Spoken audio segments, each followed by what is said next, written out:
চট্টগ্রাম নগরীতে মাদক বিরোধী অভিযানে বড় সাফল্য পেয়েছে কোতোয়ালি থানা পুলিশ। অভিনব কৌশলে অ্যাম্বুলেন্সে করে ইয়াবা পাচারের চেষ্টা ভেস্তে দিয়ে বিপুল পরিমাণ মাদক সহ 2 পেশাদার কারবারিকে গ্রেফতার করা হয়েছে। মঙ্গলবার 5 মে 2026 দিবাগত রাতে কোতোয়ালি থানাধীন পাথরঘাটা পুলিশ ফাঁড়ির উদ্যোগে বিশেষ চেকপোস্ট ডিউটি চলাকালে গোপন সংবাদের ভিত্তিতে জানা যায় কক্সবাজার থেকে একটি অ্যাম্বুলেন্স যোগে বিপুল পরিমাণ ইয়াবা ঢাকার উদ্দেশ্যে পাচার করা হচ্ছে। এরই প্রেক্ষিতে উপপুলিশ কমিশনার দক্ষিণ ও সংশ্লিষ্ট ঊর্ধ্বতন কর্মকর্তাদের নির্দেশনায় এসআই নিরস্ত্র কাজী মনিরুল করিম চৌধুরীর নেতৃত্বে একটি চৌকস টিম অভিযান পরিচালনা করে।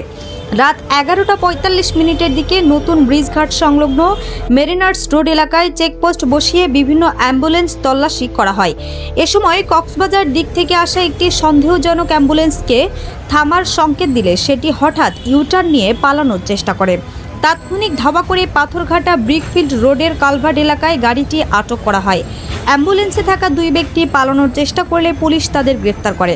তারা হলেন শহীদুল ইসলাম খান সাগর 27 ও আফসার 33। পরে উপস্থিত সাক্ষী ও গণমাধ্যম কর্মীদের সামনে গাড়িটি তল্লাশি করে গ্যাস সিলিন্ডারের ভেতরে সুকৌশলে লুকিয়ে রাখা 1,05,000 পিস ইয়াবা ট্যাবলেট উদ্ধার করা হয়, যার ওজন প্রায় 10 কেজি। এছাড়া মাদক পরিবহনে ব্যবহৃত অ্যাম্বুলেন্স ও 2টি মোবাইল ফোন জব্দ করা হয়েছে।